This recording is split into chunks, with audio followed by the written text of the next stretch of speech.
그래서 오늘 계속해서 산상복음이 7장까지인데요. 계속해서 하나님의 말씀을 살펴보도록 하겠습니다. 그래서 오늘은 이제 전 시간 이어서 이제 오늘 세 번째 적용의 하나님의 헌법에 대한 적용의 말씀으로 7장에서 이제 산상수훈이 끝나게 됩니다. 그래서 오늘 7장 살펴보고요. 마저 살펴보고 8장으로 가서 8장의 제목은 7장의 제목은 오늘 봉독한 대로 좁은 눈과 거짓 선지자의 관계성, 문맥이 한 문맥 안에 들어가 있죠. 그래서 7장 안에 7장의 한 문맥에 이제 좁은 문과 넓은 문, 또 거짓 선지자, 이게 문맥이 있어서 관계를 살펴보고요. 그리고 8장에서 우리가 봉독하지는 않았지만 8장 전체에서 이제 여러 문맥을 나눠드렸습니다. 그래서 그 문맥에서 제목은 하나님의 생각, 사람의 생각, 다른 말로 하나님의 관점과 사람의 관점이라. 그러니까 하나님께서 생각하시는 것, 이 세계, 여러의 세계에서 하나님의 세계관, 또 우리 인간의 세계관, 이 세상을 바라보는 관점에 대해서 관념이라 할까요? 관점, 또 관습, 생각을 다 해서 하나님의 방법, 사람의 방법. 제가 가장 중요시 여기는 게 하나님의 방법, 사람의 방법이라고 말씀을 드렸죠. 평생 지금.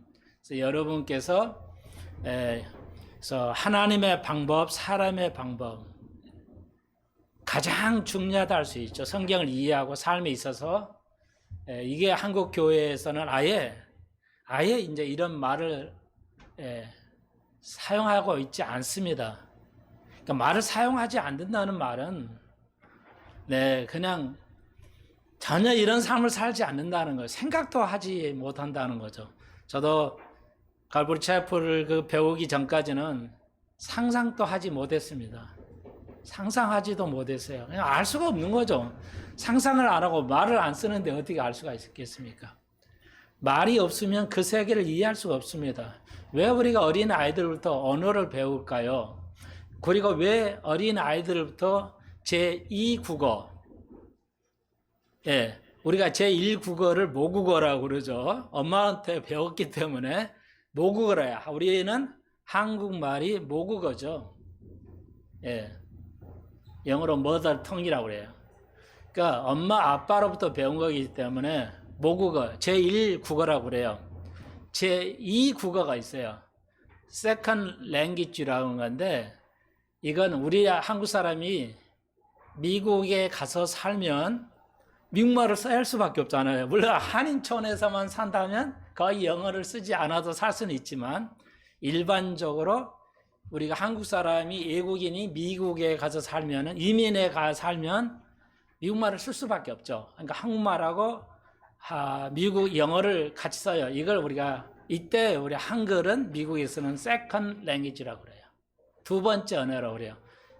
미국에서는 당연히 영어가 first language가 되겠죠. 첫 번째 언어가 되고요. 그리고 이제 세 번째 언어가 있어요. foreign language라는 건데 우리 한국 사람은 한국에서 어린아이들이 외국어를 배울 때 영어 배운다 하지만 외국어예요. 이건 이제 foreign language라고 그래요. second language가 아닙니다. 사는 데에 따라서 한국에서 우리가 영어를 배우면 이게 외국어고 한국 사람이 미국에서 영어를 쓰게 되거나 배우면 이건 second language예요. 그러면 왜 이렇게 구분하냐 학자들이 공부하는 방법이 달라야 됩니다. 다릅니다. 그러니까 왜 이런 구분을 하냐면 그러니까 미국에서 살면서 영어를 익히는 것하고 한국에서 이게 영어를 익히는 게 환경이 완전히 다르기 때문에 달리 배워야 돼요. 똑같이 배울 수가 없어요. 똑같이 배우는데 우리나라는 그렇게 되면 안 돼요. 그래서 그런 겁니다. 좀 얘기가 길었는데 그래서 우리가 어려서부터 외국어를 영어를 가리키죠. 외국어나 뭐 한문이나 뭐 이런 거. 왜 그럴까요? 금방 말씀드렸듯이 언어의 단어 수가 짧아지면 생각이 좁아져요. 하나님 생각으로 우리가 닮아져 가야 되는데, 예, 이걸 언어, 단어를 공부 안 하게 되면 생각이 좁아진단 말이에요. 그러니까 여러분 사실 때 어때요? 아무리 설명해도 이해하지 못하는 사람 있죠. 아무리 설명해도 이해를 못해요. 그냥 지가 옳다고 우기죠. 그러니까 서울에 가본 사람이 진다는 말이 있잖아요. 서울에 안 가보는 사람이 이기고. 여러분도 사시면 답답하죠. 아무리 여러분이 자녀를 설명해도 아이들이 이해를 못해요. 왜 그럴까요? 당연한 거예요. 아이들이 이해 못하는 건 당연해요. 왜요? 아이들의 언어의 수가, 어휘 수가 짧기 때문에, 예, 어휘가 없으면 우리가 하나님을 이해할 수가 없습니다. 느낌으로 이해할 수가 없어요. 하나님을 이해하고 세상의 진리를 이해하고 세상의 모든 세계를 이해하는 방법은 딱 한 가지밖에 없어요. 언어예요. 단어. 예, 언어를 모르면, 그래서 아이들은 말은 하지만 유창하게 3살이 되면 한국말을 하지만 이해를 시킬 수가 없어요. 왜? 어휘수가 짧기 때문에 이 아이는 공부할 수가 없어요. 어른이 돼서 우리가 다 하는 얘기죠. 우리가 어휘가 짧아지면 안 됩니다. 예, 단어 수가 짧아지면 이해하는 게 짧아지면 안 된다는 겁니다. 왜?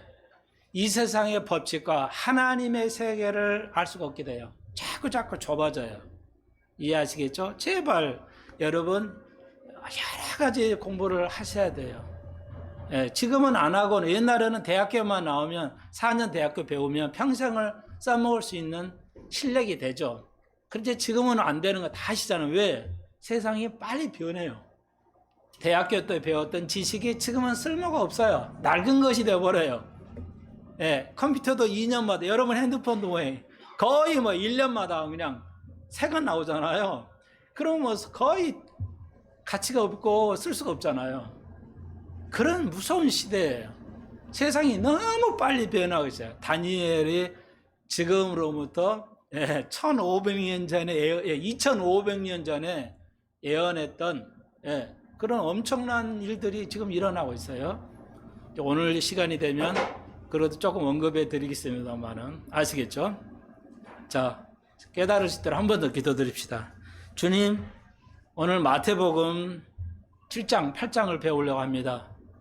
우리 어휘수가 더 늘어나고 이해해서 세상을 이해하고 하나님의 세계를 이해해서 승리하는 그런 이 땅에 우리가 보내주셨사오니 알차게 인생을 알차게 보낼 수 있도록 도와주옵소서. 예수님의 이름으로 기도합니다. 아멘.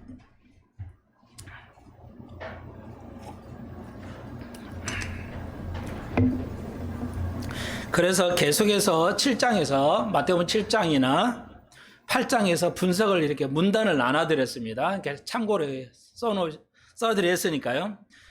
7장 1절로 해서 이제 12절까지 해서 우리가 배웠습니다. 전 시간에 좀 다루고요. 오늘은 13장으로 29절 한 마지막 반의 마지막을 우리가 배울 건데요. 거의 한 문단으로 되어 있어요. 좁은 문과 이제 넓은 문인데 우리가 알다시피 예수님께서 좁은 문으로 들어가라. 넓은 문은 멸망의 길이고 불행하게도 멸망으로 들어가는 문은 너무 많은 사람이 여기서 많다는 건 엄청 많다는 거예요. 예, 이 많다는 거 보통이 아니고 엄청 많다 이런 뜻이에요. 그래서 많은 사람이 절대 다수들이 넓은 길로 갔다. 지금 뭐예요? 7장에도 계속 빨간 글씨죠. 예수님이 하신 말씀이에요. 예수님이 살아서 제자들에게 하시는 말씀이에요. 지금 제자들에게. 그래서 오늘 좁은 문하고 넓은 문을 좀 확실하게 우리가 익혀둡시다. 제발 잃어버리지 말고요. 그리고 우리의 삶에 적용을 반드시 해야 되겠죠. 자, 그래서 다시 한번 다 알아요. 이 세상에 교회 다니는 사람들이 좁은 문과 넓은 문을 모르는 사람이 없어요. 그렇지만 예수님가 말씀하신 그 의미를 되새기지 못하고 우리가 그냥 되는 대로 살아가죠. 우리의 감정대로 느낌대로 그냥 살아가요. 이러시면 안 되는 거 알면서도 우리가 살아가죠. 그래서 말씀을 계속 들으면서 우리가 변화되고 육이 영적으로 이제 가는 것을 알 수가 있습니다. 예. 성경을 500번 읽어보세요. 사람이 변화되지. 성경을 안 읽어서 변화 안 되는 거예요. 100% 변화되는 건 아니지만 여러분 100번 정해놓으세요. 성경을 내가 100번 읽어봐야 되겠다. 그리고 정해보세요. 변화됩니다. 여러분이 노력하지 않으니까 변화가 안 되는 거지. 노력해 보십시오. 왜 변화가 안 됩니까? 그게 오늘 마태복음 8장에서도 좀 다룰 것인데요. 자, 그런 계획을 세워가지고요. 자, 좁은 뭘까요? 평상시 여러분이 생각을 해보십시오. 지금 내가 생각했던 좁은 문하고 오늘 손 목사가 설교하는 내용을 여러분이 드시고 어떻게 이해하시는지. 좁은 문이 뭐야? 넓은 문이 뭐냐? 넓은 문은 넓고 편안해가지고 좋은 건데 많은 사람이 절대 다수가 거리는 가더라. 근데 그 길이 멸망의 길이라 이러는데 모두가 그렇게 간다는 거예요. 예수님이 제자에게 우리에게 말씀하십니다. 너희들이 앞으로 목회하고 앞으로 삶을 살아갈 때 넓은 문을 가기가 쉬운데 조심하라 이거죠. 예. 절대 다수가 그리 간다 너희들은 가지 말라는 뜻이겠죠. 당부하는 말씀이죠. 그래서 오늘 현 크리스찬들이 생각해 봐야 돼요. 다시 한번 넓은 문은 절대 다수가 그리 가고 넓은 문은 편해요. 넓으니까. 길을 좁은 데 가려면 좋아요. 여러분 좁은 집에서 사는 게 좋습니까? 불편하잖아요. 예, 길을 가도 넓은 길을 가고 이렇게 해야 편하지. 차도 넓어야 되고 직장도 큰 직장, 넓은 직장을 가야 좋고 그런 거잖아요. 그런데 예수님은 전혀 반대로 좁은 길로 가고 좁은 아파트에서 좁은 자동차에서 그 좁은 교회, 작은 교회에서 꼭 절대적인 건 아니지만 예를 들어요. 작은 교회에서 이렇게 이득권이나 어떤 영향을 받지 않은 작은 교회에서 살아가렴 이거죠. 예. 그러니까 좁은 문을 제가 여러 각도로 해석했어요. 절대적으로 큰 문이 큰 교회를 말하지는 않아요. 그러나 그런 그 큰 교회가 가지고 있는 특성이 그렇다. 넓은 그런 장소가 방법이 그런 그 위험을 안고 있다는 얘기예요. 그런 의미에서 제가 말씀을 드리는 거예요. 예. 그래서 절대 다수가 큰 직장, 절대 다수가 큰 자동차, 큰 집, 또 사업도 크게 하지 말라는 게 아니라 그런 것에서 예수님께서 우리가 6장에 배웠죠. 하나님과 예수님을 두 주를 섬길 수 없다고 단언했죠. 두 주를 섬길 수 있으면 좋은데 같은 말이에요. 사실은 어떻게 보면 예수님과 하나님을 섬기거든 물질을 섬기든 둘 중에 두 개를 다 어떤 걸 똑같이 다 중하게 할 수는 없다는 거죠. 어느 한쪽은 약화될 수밖에 없다는 거죠. 그게 넓은가 좁은 문이잖아요. 거의 같은 개념이라 볼 수 있어요. 예. 예수님께서 말씀하신 거의 같은 개념으로. 그러니까 내가 문이 좁으면 뭐야? 다니기도 협착 불편하고 좁은 집에서는 모든 게 불편하잖아요. 심지어 여러분이 키도 적으면 어때요? 남에게 조금 무시당하고 그러잖아요. 키가 작아도 무시당하고 그러잖아요. 아무튼 그거예요. 근데 절대 다수가 뭐예요? 다 넓은데 편한 길, 인생을 편하게 살고자 하는 대로 가잖아요. 그러니까 그 멸망의 길이죠. 예. 남이 다 하고 싶은 거 다 하고 사는 그 육의 삶이 어때요? 넓은 길이잖아요. 쉽게 말해서. 그러니까 더 정확하게 말씀을 드리면 5장, 6장에서 계속 왔죠. 이런 거. 하나님 세계는 하나님 나라는 이거야. 팔복으로부터 지금 계속 배웠죠. 가족에 대해서, 음행에 대해서, 또 도덕에 대해서 의롭게 사는 거 지금 5장, 6장에서 지금 계속 주님 말씀하시잖아요. 살인하지 말고 살인을 하지 말아야 되는데 너희들은 살인하지 말라고 다 들어서 알아요. 다 알잖아요. 교회 안 다니셔서 살인하면 안 돼. 칼로 죽이는 게 살인이라고 생각하는데 예수님 뭐라고 그랬어요? 미워하는 게 살인하는 거다. 미워하는 게 살인하는 거다. 자, 이거 완전히 다르죠. 세상 사람이 생각하는 것은 사람 죽여 살인죄지. 근데 여기는 뭐야? 예수님은 율법에서 살인하지 말라는 의미는 네가 마음으로 사람을 미워하잖아. 우리가 사람을 안 미워하고 살 수는 없잖아요. 그죠? 손 목사도 마찬가지고 우리도. 그러니까 미워하고 사는데 미워하고 살면 뭐야? 마음으로 미워하는 것도 살인에 해당된다. 이미 우리가 살인자예요. 그러니까 유대인들이 어떻게 했어요? 예수의 제자들이 깜짝 놀라는 거죠. 그러면 살인 안 하고 사는 자가 어떻게 되겠어요? 있겠어요? 없다는 거죠. 그러니까 자 5장 6장에서 주님이 가리키는 그 어려운 삶을 이해하고 생각하고 공부하고 그대로 살아가려고 이렇게 힘든 길을, 이 좁은 길을 갈고자 하는 게 좁은 문이고 그게 생명의 문으로 이끈다, 이렇게 말씀드리는 거예요. 요 문맥에서 정확하게 제가 지금 넓게 해석을 해드렸는데 이해하시겠죠? 자, 7장에서의 좁은 문의 의미는 5장 6장에서 이렇게 살아라. 목사님, 어떻게 우리가 화를 안 내고 미워하지 않고 살 수가 있습니까? 말씀드렸잖아요. 그게 그러니까 아무도 할 수 없는 거니까 뭐야? 좁은 문이야. 그걸 지키기가 너무 힘드니까 좁은 문이라고 썼다고요. 그러니까 이렇게 움직이고 저렇게 하려면 주님이 이렇게 저렇게 움직일 때마다 생각할 때마다 물법이 와서 이렇게 자꾸 부닥치니까 뭐야? 불편한 거죠. 협작하고 불편하다는 거죠. 그런데 그게 진짜 길이야. 근데 현대인들이 절대 다수는 편하게 살아갈 거야. 네가 육적으로 하고 싶은 대로 살아갈 거야. 그런데 불행하기도 그 길이 뭐야? 멸망의 길이라는 겁니다. 여러분이 지금 말씀드린 여러 가지 형편에서 내가 어려움을 겪고 있습니까? 부끄러워하지 마십시오. 배운 것이 없다, 가진 게 없다, 뭐 부가 부족하다, 부끄러워할 필요가 없어요. 예, 그걸 도피하려고 이기려고 막 불법을 행하면서 무리하게 건강을 해쳐가면서 돈 벌려고 하고 그럴 필요 없다 이게. 그건 영성이 부족하다고 말씀드렸죠. 예, 혹은 나이가 들어가니까 나이가 들어가시면 힘이 없어지고 예소해지고 뭔가 이렇게 자격지심이 생겨요. 힘도 없고 자신감도 없고. 그렇지만 그럴 필요 없다는 거예요. 주님이 있으면, 주님과 함께하면. 그러니까 자, 그래서 여기 7장에서 보시니까 같아요. 14절에서 찾는 이가 적다는 거죠. 그러니까 이 좁은 것이 어떤 길이냐? 이걸 찾다는 말은 뭐야? 여러분의 성경 말씀들 찾아야 이 찾는다는 말이 공부한다는 말이에요. 막 찾다, 공부하다, 뭐 이해하다, 다 알다 이런 뜻이에요. 다 같은 말이에요. 전혀 문제가 생기지 않습니다. 그러니까 하나님의 말씀을 찾아야 돼요. 그러니까 어떤 게 좁은 문이지? 어떤 게 큰 길이지? 내가 볼 때 이게 좁은 문과 이게 큰 길이다.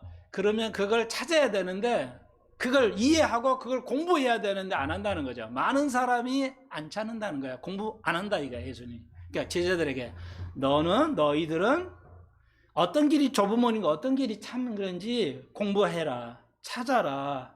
깨달아라 이 말이에요. 그래서 성경을 이해하는 거예요. 그래서 성경을 공부해야 돼요. 다른 공부도 해야지만.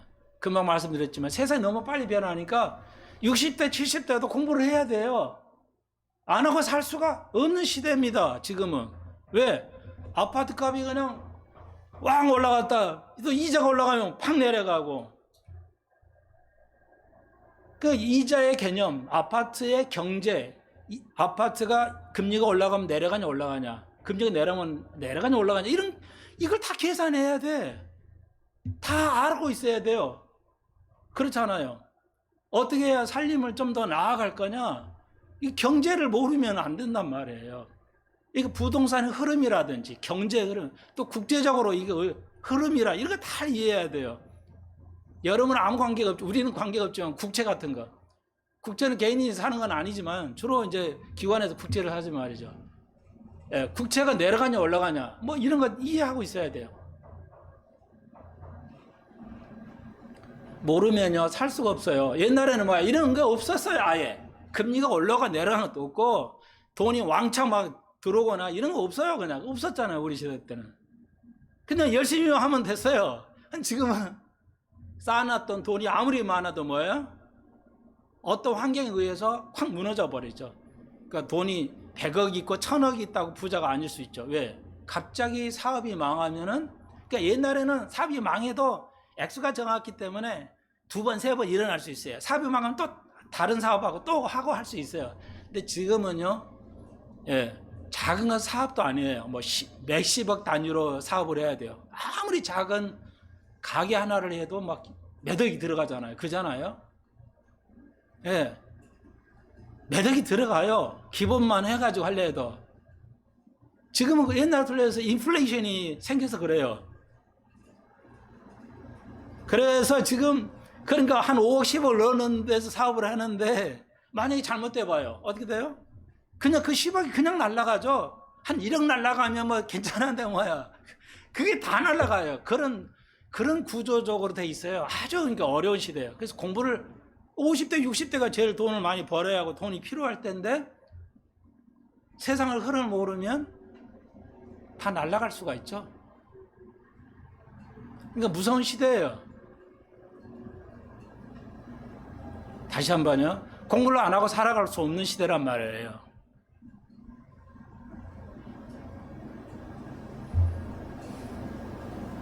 이해하시겠죠? 내가 이거 간단히 하려고 그랬는데 좀 시간이 다 들어가지. 다시 한번요.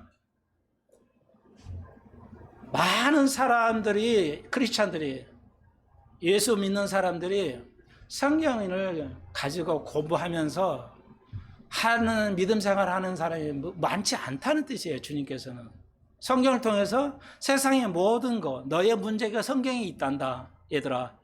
그래서 너희들이 이 성경을 잘 공부를 해야 돼. 많은 사람이 택하지 않는 것처럼 너희들은 이 좁은 문이 힘들지만 선택해야 돼. 기도해야 되고 목사해봐라. 예, 자기 인생은 내려놔야 돼요. 목사하려면 자기를 내려놔요. 내 인생은 없어요. 남을 위해서 아침 저녁으로 꼭 그 시간을 예배 기도를 해야 되고, 그게 목회자의 양심이가. 히브리서에 바울이 그랬잖아요. 교인이 잘못된 게 내 잘못으로 느껴지는 것이다. 그게 목사의 진정한 마음이에요. 교회 절개 안 되면 내가 뭘 잘못해서 안 되냐. 이게 목회자의 마음이고, 환자가 잘 낫지 않는 게 의사가 그런 마음을 가지고 있어요. 의사는, 선생은 성경이 안 오면 선생이 몸을 잘못 가려 그렇게 된 거지. 그게 진정한 선생이에요. 여러분 이해하시겠어요? 그렇게 힘든 거예요. 내가 편히 누우고 싶다 누울 수 있는 게 아니라고요. 여러분 알다시피 부모가 자식을 위해서, 자식의 잘못이 부모의 잘못으로 이해하잖아요. 그런 거예요. 그게 부모의 길이고 그게 협작의 길이에요. 좁은 길이에요. 참 부모의 길은 좁은 길이에요. 애가 어떻게 됐든 간에 신경 안 쓰고 그냥 그게 넓은 길이에요. 교회가 어떻게 되냐, 잘 되냐 안 되냐를 내가 기도하고 신경 쓰는 게 넓은 길이냐 좁은 길이냐 어렵지 않잖아요. 내가 하나님의 말씀 늘 배우고 이 땅에서 어떻게 살아갈 거냐. 우리는 의식이에요. 의식도 안 하죠. 알면 의식을 안 하고 살아가죠. 뭐예요? 남편, 예를 들어서 남편을 미워하잖아요. 아내를 미워하고 자식을 미워하고 자식이 부모를 죽이고 미워하잖아요. 교회 다니는 사람들 얼마나 그래요?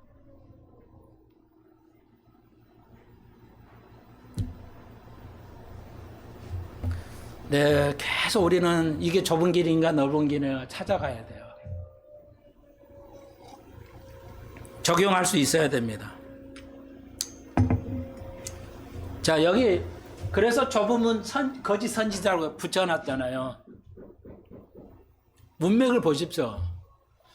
내가 성경을 읽고 좁은 문을, 넓은 길을 잘 분석하지 못하면, 이해하지 못하면 어떤 문제가 생기냐. 거짓 선지자들이 생기죠. 마지막 때는 거짓 선지자가 생긴다고 요한 2서는 말하죠. 요한 1서에서 사도 요한이 마지막 때는 적그리스도가 엄청 나와요. 그러니까 이단들이 다 적그리스도잖아요. 뭐 뉴스에 나왔으니까 제가 말씀드렸잖아요. 그리고 JMS 그 정명서 이름 이니셜이야. 나는 뭐 그것도 몰랐는데 자기가 메시아라고 그러잖아요. 자기가 메시아인데, 그래서 뭐 참 입에 담기죠. 설교시간에. 그런데요, 10,000명의 여자를 이제 그 겁탈을 해야 된다. 신노릇 계시 받았다 그러잖아요. 뉴스에 나온 거니까요. 그런데 그 당한 그 여자들이 뭐라고 그래요? 법정에서도 왜 이렇게 말을 못했냐 지금까지. 저 정명숙 교주가 진짜 메시아면 어떻게 하냐는 거야. 불안한, 무섭다는 거야. 진짜 메시아라면 내가 그거 협조 안 해주면 자기가 어떻게 되겠냐. 그러니까 그 교회 다니는 여자들이 뭐야, 정명석을 메시아로 보고 있다니까요. 우리가 볼 때는 황당하지만 그 교인들은 그게 아니라니까. 우리가 볼 때 이런 황당한 일이 있냐? 메시아가 그런 짓을 해? 그래도 자기가 메시아라는데, 메시아였으면 나중에 보복할 텐데 어떻게 해? 무서워서 못. 그러니까 우리가 그네들을 이해를 해야 돼요. 거짓 선지자가 나와서 이렇게 하기 때문에, 속이기 때문에 속어요. 에이, 쟤들 바보니까 속지. 여러분, 거기 뭐 이단 종교에는 뭐 학교도 안 다니는 바보들만 있는지 아십니까? 의사들도 수두룩해요. 공산주의는 바보니까 공산주의지, 민주주의 해야지. 공산주의 가보면 바보들만 공산주의 하는 겁니까? 구소련에 뭐야, 푸시킨이라 유명하잖아요. 러시아의 문호들이 즐비하잖아요.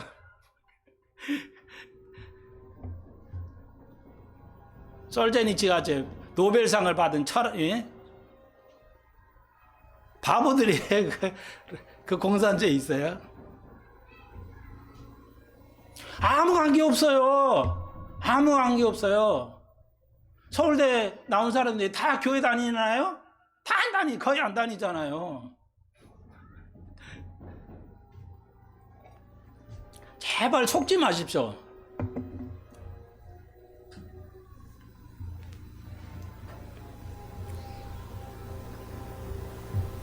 그러니까 많이 배우고 많이 가지고 있고 많이 배운 사람, 그런 큰 교 목사들이 훌륭한 사람이 더 있겠죠. 그렇지만 그건 절대가 아니에요. 믿은 사람을 편하게 하기 위해서 큰 교회를 다니잖아요. 작은 교회 나오면 빠지면 표가 확 나니까 큰 교회 다녀야 내가 안 나가도 누가 뭐라고 안 하니까 편하잖아요. 그게 넓은 길이야. 큰 교회 자체가 넓다는 의미가 아니라 큰 교회는 그런 환경이 조성이 된다는 거죠. 제 이 말을 좀 이해해 주세요. 얼마나 위험해요. 교회 나와도 안 와도 목사가 교인이 누군지도 모르니까, 너무 많으니까 기도해 줄 수가 없잖아요. 그렇다고 뭐 밑에 전도서 맨 밑에 이런 사람들이 뭐 열심히 기도해 주나요? 하는 사람도 있겠죠. 전도사 탓을 할 필요는 없어요. 전도사가 뭐 직거리만 월급 가지고 받으면서 성경 공부할 수 있겠어요? 할 수 있겠냐고. 여러분의 그 성도들의 마음을 어루만져주면서 기도하고 할 수 있겠냐고요. 현실적으로 불가능한 얘기예요. 이건 너무너무 중요하니까 말씀드렸죠. 그러니까 왜 거짓 선지자들에게 한국의 이단의 천국입니까? 한국 교회가 왜 이렇게 됐어요? 예, 교회가 넓은 길을 택해왔어요. 목사들이 넓은 길을 택해왔어요. 성경을 제대로 공부 안 했어요. 안 하잖아요. 공부 안 하잖아요. 몰라요. 목사들이 성경을 모른다니까. 이단들뿐만 아니라 기존에도. 저도 완전히 몰랐어요. 가불체합을 배우기 전까지는요. 완전히 몰랐어요. 잘한다고 생각을 했거든요. 그걸 몰랐을 때도요. 제가 평생을 그래도 교회에서 존경받으면서 성가대 지휘다 그러는데 어떻게 평을 받은지 아세요? 제 자랑하자면 목사만큼, 목사보다 더 내가 지휘자 선생님 더 의지하고 믿는다는 거예요. 그 정도로 내가 건실하게 살았어요. 그러니까 뭐예요? 성경 다 어느 정도 안다고 생각을 했어요. 갈보체플 공부해보니까 뭐야? 하나도 모르는 거야. 하나도 모르고 있었어요. 진짜예요. 겸손에 떠는 얘기가 진짜예요. 그대로 그냥.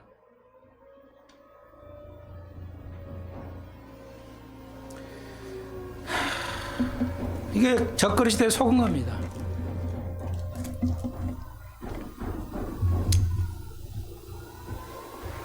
그래서 이단들은 교주를 알 수 있죠. 그들의 열매를 보면 알잖아요. 열매 뭐예요? 다 부자들이죠. 이단들이 다 부자들이잖아요. 교주들이 다 부자죠. 예.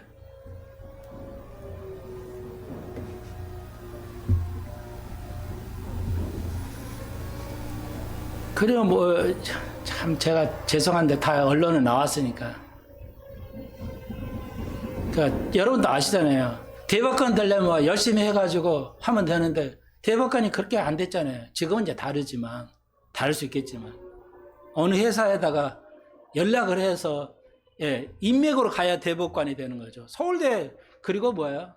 서울대만 되죠, 대법관이.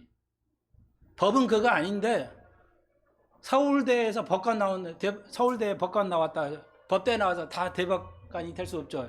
한 17명밖에 안 되니까. 생각해 보세요. 수만 명이 서울대 법대를 나와도요, 뭐예요? 서울대에서 법대 나와도 대법관 안 돼요. 예. 극소수지, 그냥 0.0001%. 그 사람은 어떤 사람이 돼요? 자기 아버지가 대법관이었다면, 대통령에 뭐 있던 뭐, 그러니까 서울대 법대 나와도 아버지가 뭐 법무부 장관이 했거나 대법원 하지 않은 한은 안 된다고 그러더라. 난 몰랐는데, 관심도 없는데 교육자들이 그래요. 법대 서울대 보내봐야 소용없다 이게야. 왜? 겨우 그냥 변호사나 하지. 변호사 강남에 가보래. 제 그 말 이제 이게 손주은, 나도 같은 종씨예요. 손주은이라고 공부 가르쳐가지고요. 예, 사교육 시켜가지고 회장 된 사람이 이제 손주은 회장이 한 말이에요. 그대로 한 말 들어서 한 말이에요. 여러분 전해드려요. 내 생각이 아닙니다. 당신은 그렇게 해가지고 전 재산 날려가지고 가르쳐봤자 서울법대 들어갔다 해봅시다. 그래 그 변호사 되는 건데 강남 가보십시오. 밟히는 게 변호사뿐이라는 거예요. 강남에 가보자 변호사들이 밟히는 게 변호사라는 거예요. 옛날이나 돈 벌었지 지금 하면 별 볼 일 없다는 거예요. 왜? 왜 안 되냐? 서울대 법대 나와도 왜 안 되냐? 법무부 장관이나 뭐 대통령 백이나 대형 뭐 재벌의 회장 백이나 자기 아버지가 아버지 할아버지가 뭐야? 대법관 출신인만 가능하다는 거죠. 예. 그러니까 무서운 겁니다. 우리나라 아직도 민주주의 국가는 아니죠. 민주주의 국가는 하지만 아직 완전하지가 않아요. 보면 알 수 있잖아요. 그 사람들 양력 보면 알 수 있잖아요. 모두 법관은 다 대법관이 목표인데 안 된다는 거야. 자기 사람만 보죠. 그러니까 죄송한데 서울대 교수를 순혈주의라고 그래요. 서울대 출신만 교수를 할 수 있어요. 외국인 교수는 서울대 교수 될 수 있는데 한국 사람이 서울대 교수 되려면 서울대 나와야만 돼. 이거 순혈주의라고 그래요. 근데 이게 사기죠. 왜 사기예요?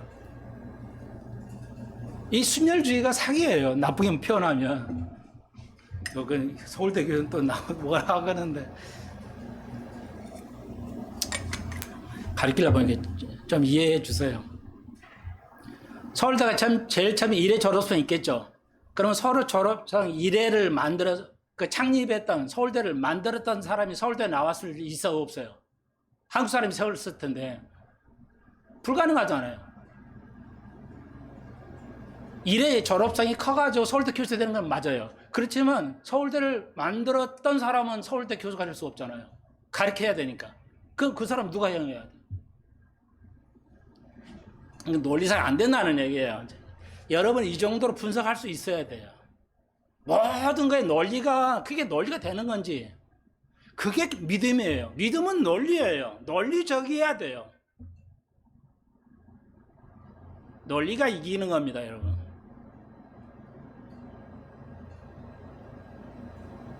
공산주의가 왜 이겨요? 논리에서 일시적으로 이겼기 때문에 그래요. 근데 공산주의 못 이기잖아요. 왜? 민주주의 논리가 더 낫거든요. 왜 우리가 거짓 선지자를 이해할 수 있어요? 논리가 맞거든, 논리가. 근데 이단들 그거 좀 보시, 다 부자야. 재벌이에요, 재벌. 몇십억은 아무것도 안 해요. 그게 넓은 길이라고요. 그들의 삶을 보십시오. 이거 한마디로 목사는 뭐야? 자기 삶을 가지고 있으면 안 돼요. 내려놓고 살아야 돼요. 그러니까 총목사, 미국에서는 목사 편할, 총목사는 세계적인 목사였으니까, 야, 화려할까? 얼마 좋은 거냐? 그렇게 생각할 수 있는데, 그거 아니에요. 여러분도 알다시피 미국은 총을 가지고 있잖아요. 그러니까 부부 싸움을 했어요. 예를 들어서. 뭐 총목사의 교회인데, 교인일 수 있고, 한쪽은 뭐 아내는 교인인데, 남편이 안 나온다고 합시다. 부부 싸움에다 총으로 쐈어요. 그러니까 너무 해결이 안 되어 하니까, 총을 자기 자신을 싼 거야. 부부가 싸움을 해가지고. 그냥 어떻게 되겠어요? 몸이 그냥 완전히 그냥 가루돼 불죠.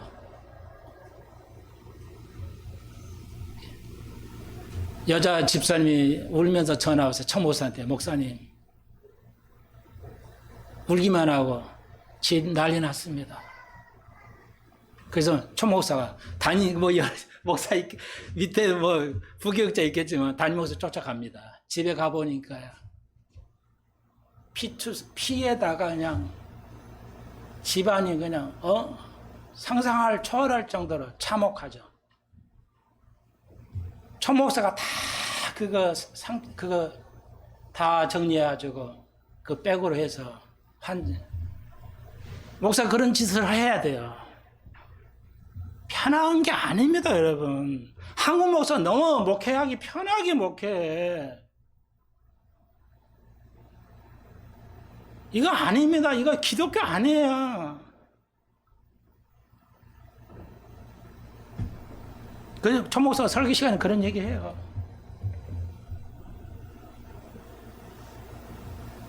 얼마나 고통 속에 목회해 가겠어요. 내 양떼들이 되지 않을 때 그런 걸 안고 가는 겁니다. 목회자는. 충분히 여러분 이해하셨을 것 같고요. 그러면서 아주 중요한 22절이죠. 그날에 많은 사람이 나더러 주여 주여 하면서 내가 이거로 주의 일을 많이 했어요. 이렇게 주의 일을 많이 했어요. 예수님이 뭐라고 그러죠? 아주 중요한 절입니다. 23절 그때 내가 저에게 밝히 말하되 내가 너희를 도무지 알지 못한 도무지가 굉장히 중요한 부사입니다. 도무지 알지 네버죠. 결코 알지 못한다는 거죠. 구원 없다는 거예요. 목사로서 교회 일 엄청 일을 많이 했는데요.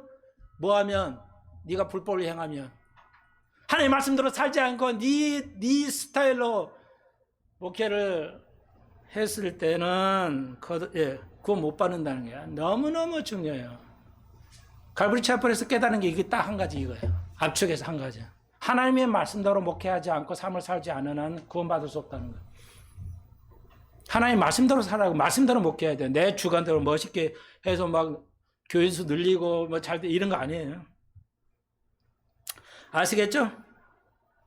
예, 자 하나님의 방법으로 하나님의 생각으로 목회를 살아가야 돼요. 여러분, 우리도, 저도, 여러분도.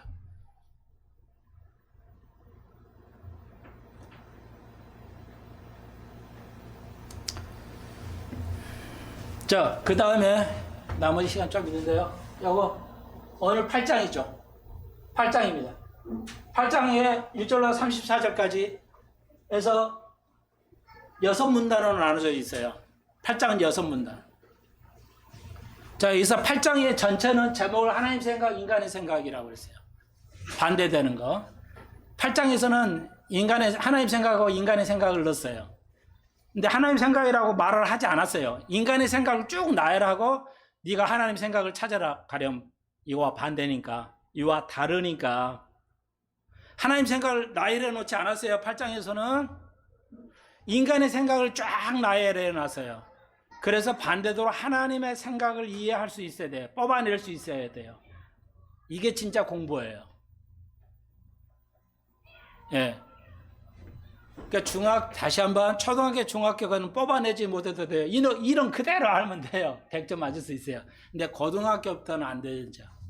이 문제를 어떻게 이해하고 해석을 해서 뽑아내냐, 뭐 의미를 뽑아내야 돼요. 여러분, 똑같아요. 믿음서가 아무리 해도 이거 읽고만 하고만 안 돼요. 이걸 인간의 생각을 쫙 뽑아놨어요. 그러니까 유대인들의 세계를 보여줘요. 이방인의 세계를 보여주고, 여자의 세계를 보여주고, 제자의 세계를 보여주고, 자연의 세계, 초자연의 세계를 그려놨어요. 인간의 생각으로 문제 있다고 해놨어요. 그러면 여러분의 하나님의 생각이 어떤 건지 하고 뽑아낼 수 있어야 돼요. 이해할 수 있어야 돼요. 그게 여러분의 숙제고 목사의 숙제죠. 정의하세요. 여러분 다 하시는 내용이니까 일일이 설명은 안 하겠어요. 자, 그래서 첫 문단에서 이거 있죠. 네. 한 문둥병자가 이제 1절로 4절입니다. 여기 한 문단, 여기 뭐 한 문단만, 한 두 개만 할 것 될 수 있을 것 같아요. 시간 상황. 2절. 한 문둥병자가 나서 절하되 가로되 주여 원하시면 저를 깨끗이 할 수 있느다. 그래서 3절에 내가 원하노니 깨끗함을 받으라 하신데 즉시 그 문둥이 깨끗해졌다. 이런 거죠. 자, 이제 8장에서는 마태복음 8장에서는 예수 그리스도 메시아다. 예수 그리스도가 이제 하나님의 아들이다. 예수 그리스도가 왕이다 하는 걸 증명하는 장입니다. 다시 한번 마태는 예수를 왕으로 묘사하고 있죠. 만왕의 왕이요 만유의 주야. 예, 만왕의 왕이요 만유의 주야. 예수가 그걸 이제 보여주고 있어요. 제목을. 그래서 그 만유의 주의 생각이, 그 하나님 생각이 어떤 것인지를 보여주는 겁니다. 이해하시겠죠? 만유의 주 만왕의 왕은 아직 안 오셨어요. 오셔야 되는데, 예. 자, 보십시다. 자, 그러면은 이제 한 그냥 성경에 있는 대로 문자를 쓰겠어요. 이제 문둥병은 좀 안 좋은 언어라 좀 하는데, 뭐 한센병이라고 이렇게 하는데, 하여튼 좋아요. 그래서 성경에 있기 때문에 할 수 없이 한 문둥병자라고 했어요. 여러분 읽어보시면 그냥 문둥병자 예수님 치료하셨다 이러면 안 돼요. 이렇게만 하면 안 돼요. 금방 얘기 때 고등학교 정도 학생. 이게 뭐지? 한 문둥병자하고 여러 문둥병자는 완전히 다른 의미죠. 쉽게 말하면 문법적으로 설명한 관사야. 하나라는 관사, 부정 관사란 말인 게 한 문둥병자였어요. 근데 여기다 형용사를 여러 문둥병자로 했다면 완전 내용이 다릅니다. 그 당시에 수백 개의 문둥병자들이 있었어요. 분리되어 있었죠. 같이 살 수가 없었죠. 그런데 이 말씀을 끝나고 이렇게 이제 장면이 바뀌어서 무리에게 나왔는데, 무리가 왔는데 그 무리 속에 한 문둥병자가 온 거야. 그러니까 무리와 섞일 수가 없죠. 불법이에요. 못하게 돼 있어요. 전염이 되니까. 그런데도 그 많은 문둥병자 중에 한 사람이 와서 예수 앞에 치료함을 받았죠. 이게 뭘 의미하냐? 이걸 연구해야 돼. 목사 앞에 와서 그냥 목사님은 우리 너무 좋으신 분이고 똑똑하신 분이니까 그냥 목사 말만 들으면 돼. 이건 넓은 길이 아니라, 이게 넓은 길이야. 이건 넓은 문이라고. 이건 여러분의 자녀 학교에 보내나 뭐 학원에 보내 뭐야 선생님 똑똑하게 잘하니까 잘 가르쳤지. 이게 넓은 문이라고. 아이들 체크해봐야죠. 저 선생님 어떻게 가르쳐야 배웠지. 그걸 네가 이렇게 할 수 있어야 돼. 이렇게 가르치면 넓은 문이 아니야. 그리고 부모가 그렇게 알고 있거나 그렇게 가르치면 넓은 문이 아니라고요. 여러분 환경에는 넓은 문이 널려 있어요.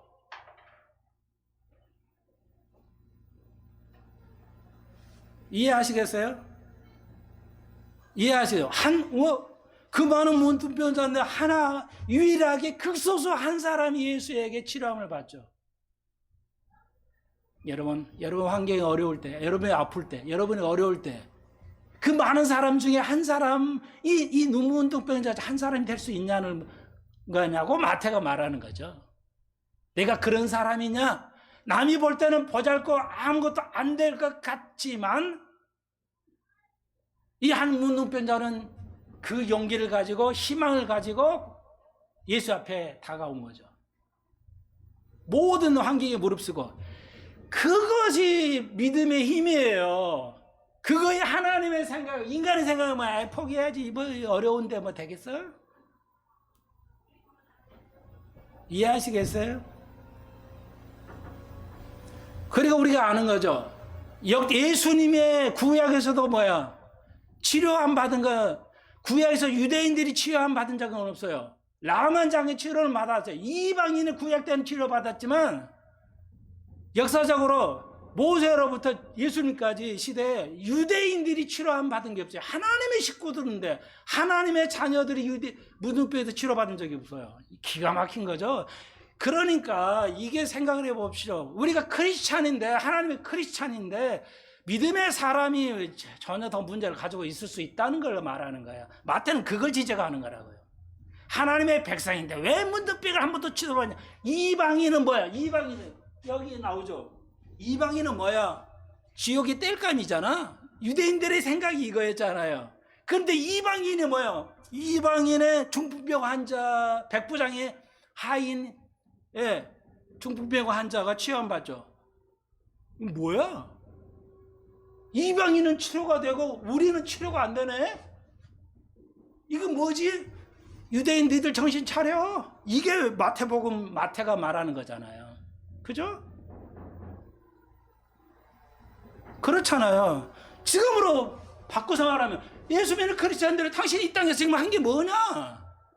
세상 사람은 잘한데 왜 당신들이 어렵고 왜 이런 삶을 살아가냐 이거지.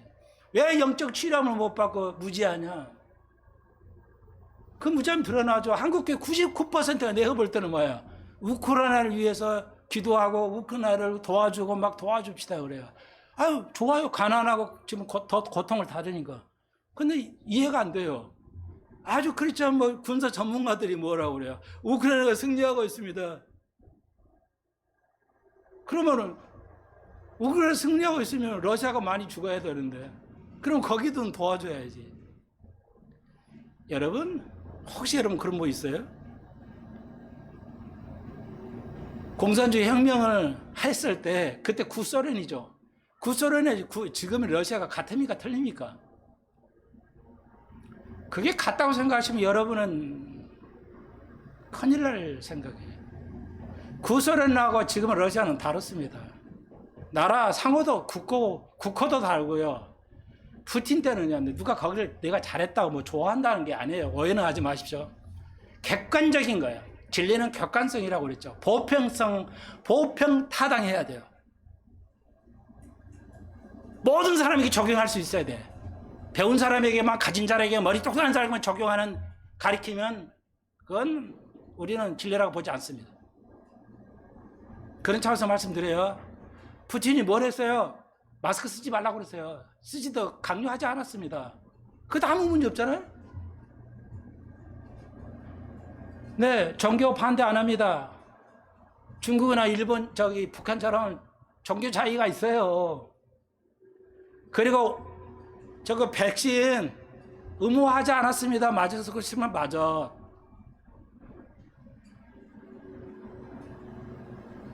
대한민국보다 낫잖아요.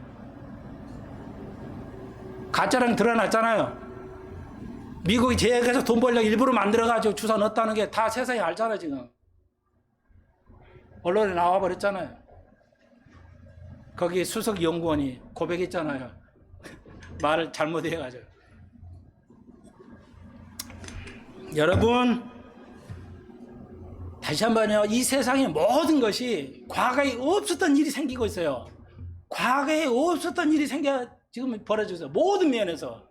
그런 게 여러분이 정확하게 목사의 귀에 기울이지 않고 동의하지 않으면 큰일 납니다. 과거에 있었던 일이 하나도 없어요. 완전히 다른 세상이에요. 민주주의를 외친 자들이 공산주의를 하겠다는 거고, 공산주의 하겠다는 사람이 민주주의 하려고 했다니까, 지금. 전 세계가. 쉽게 말하면, 그러니까 과거의 구습에 젖어 있으면 안 돼요. 새로운 시대에 정확하게 판단을 할 수 있어야 돼요. 그러니까 마태가 그거예요. 유대인 니들 말이야. 이방인은 짐승보다 못한 존재잖아? 근데 예수님은 뭐야? 이방인의 백부장이니까 뭐야? 100명을 거르는 군대 장관이죠. 아마 로마인이었을지도 모르죠. 군대 100명을 군대는 장관이었으니까. 부대장이었으니까. 근데 그 사람을, 이방 사람을 그냥, 그런데 더 기가 막히죠. 뭐라고 그래요?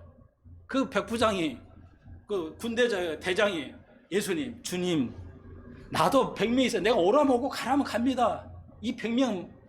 그런데 말이야, 내가 어디 감히 예수님을 내가 오시라 가시라 할 수 있겠냐. 주님 말씀하시면 내 하인이 딱 나왔겠습니다. 예수님이 놀래가지고. 2번 예수님이 놀랬는데요.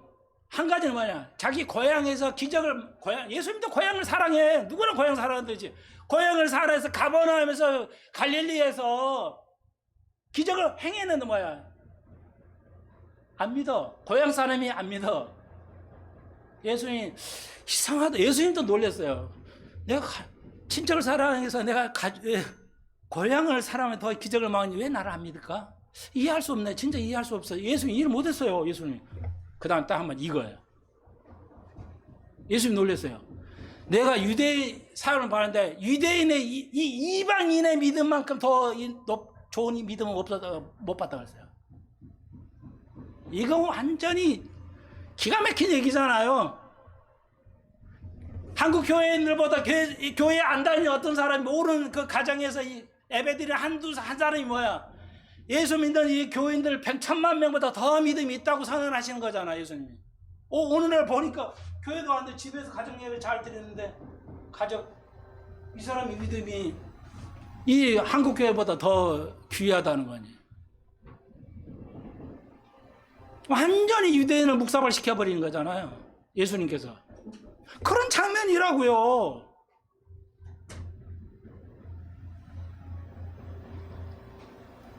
그러니까 복음은 세상 모든 사람에게 영향을 끼치는 하나님의 능력이지만 유대인들에게 볼 때는 너희들 생각이 틀렸잖아.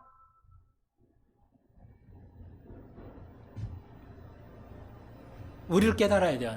나부터 깨달아야 돼요. 그게 뭐예요? 내 들보를 깨달아야 돼요. 남의 그 티는 조금 저 사람들 왜 이렇게 안 좋아? 비판하세요. 좋아요. 그렇지 뭐야? 내 들보도 깨달아야 돼. 그게 복음이야. 상대방을 비판하고 미워하기 전에 그 사람 상대방이 나를 비판하는 것을 들을 줄 알아야 돼.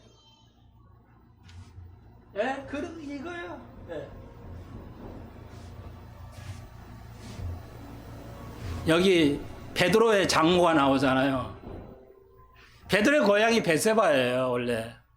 근데 이쪽으로 이사 왔어요. 예수님과 가까웠게 살려고. 진짜 교회는 뭐예요? 여러분은 아니라 가능하면 말씀을 듣기에 편할 수 있도록 교회에 가깝게 와야 돼요. 베드로가 그랬어요. 이사로 왔어요. 그래서 장모를 같이 사는 거예요. 아마 바로 옆에 살았겠죠. 아마. 장모가 10병을 얻어 예수님께서 치료하셨죠. 여러분, 장모를 모신다는 믿음 대단하죠. 저희 아버님도 그 친정 우리 어머니가 그러니까 어머니를 모셨어요. 예.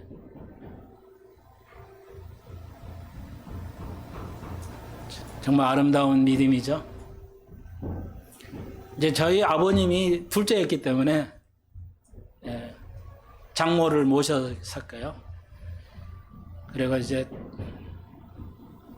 피똥 사시는 병으로 이제 돌아가셨는데 그걸 제가 봤죠. 그리고 이제 큰 아버님이 이제 친어머니 모셨고요. 유대 사회에서요, 여자는 물건도 아닙니다.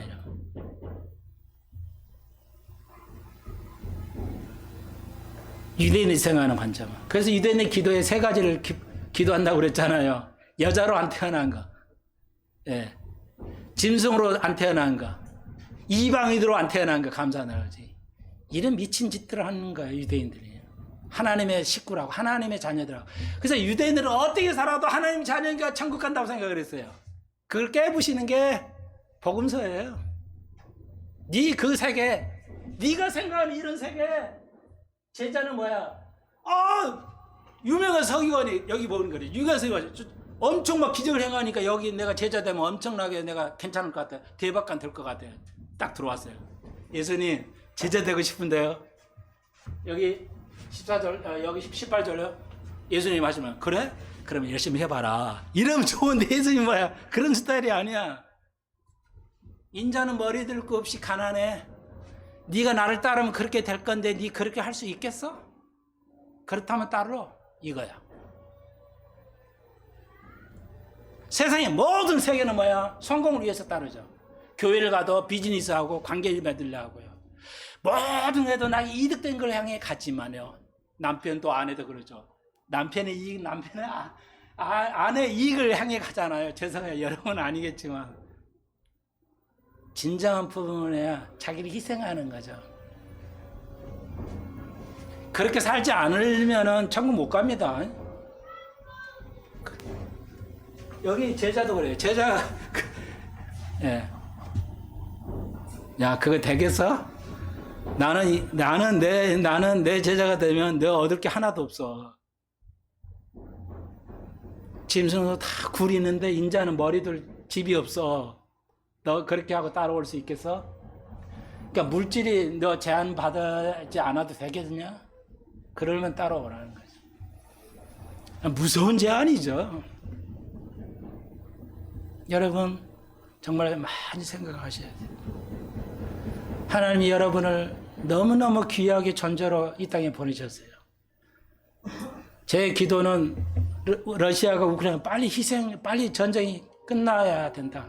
누가 이기든 지든 지금 서구 전체 세계하고 러시아하고 싸우고 있어요. 세계대전입니다. 이것은 마태복음 24장에 있는 거. 마지막 때는 전쟁의 난리가 있을 것이다. 지금 세계전쟁이 일어나고 있어요. 하고 있다고요. 근데 세계전쟁을 안 해요. 3차 전쟁을 안 합니다. 왜? 러시아가 그냥 말 안 하고 있기 때문에 그래요. 러시아가 이거 세계전쟁이라고 선포해버리면 이거 세계전쟁이 되는 겁니다. 근데 러시아가 그렇게 안 해요, 지금.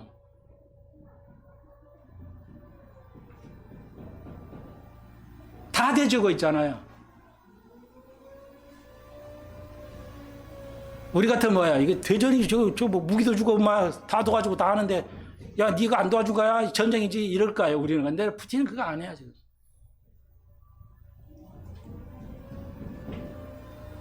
마지막 때 세계대전이에요. 그 전쟁이 엄청 있다는 거죠. 어마어마하게 지금. 근데 제 기도는 빨리 끝나요. 그 젊은이들이 다 죽어가고 있잖아요.